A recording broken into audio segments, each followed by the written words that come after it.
اسرائیل نے iron beam air defence system کو بہتر بنانے کے لیے دو اسرائیلی کمپنیوں سے مزید 2 ارب شیکل مالیت کے معاہدات کیے ہیں۔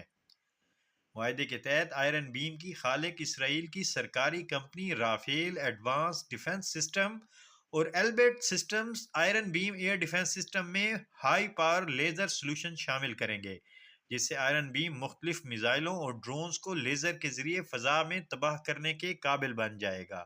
Iron beam air defence system کا تصور اسرائیل میں مختصر فاصلے سے آنے والے راکٹ اور ڈرون جیسے بڑھتے ہوئے خطرات کو سستے اور مؤثر طریقے سے روکنے کے لیے ابھرا۔ اسرائیل کا روایتی دفاعی نظام آئرن ڈوم ہر راکٹ کو روکنے کے لیے تقریباً $50,000 کے میزائل استعمال کرتا ہے، جو طویل جنگ میں بڑا مالی بوجھ ثابت ہو سکتا ہے۔ اس لیے کم خرچ اور جلد رد عمل دینے والے نظام کی ضرورت محسوس کی گئی۔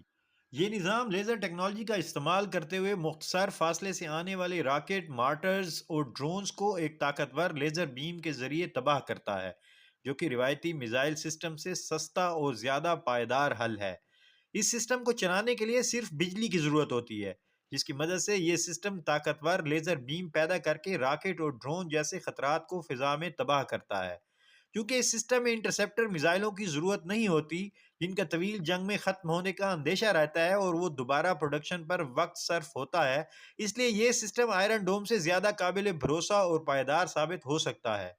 اس نظام کو رافیل ایڈوانس ڈیفنس سسٹمز نے اسرائیلی وزارت دفاع کے تعاون سے تیار کیا۔ 2014 میں پہلی مرتبہ اس کا عوامی مظاہرہ کیا گیا اور پھر مسلسل ٹیکنالوجی کی بہتری پر کام ہوتا رہا۔ 2022 میں کیے گئے تجربات میں کچھ مسائل سامنے آئے، جیسا کہ مخصوص فاصلے اور موسمی حالات میں لیزر بیم کی کارکردگی۔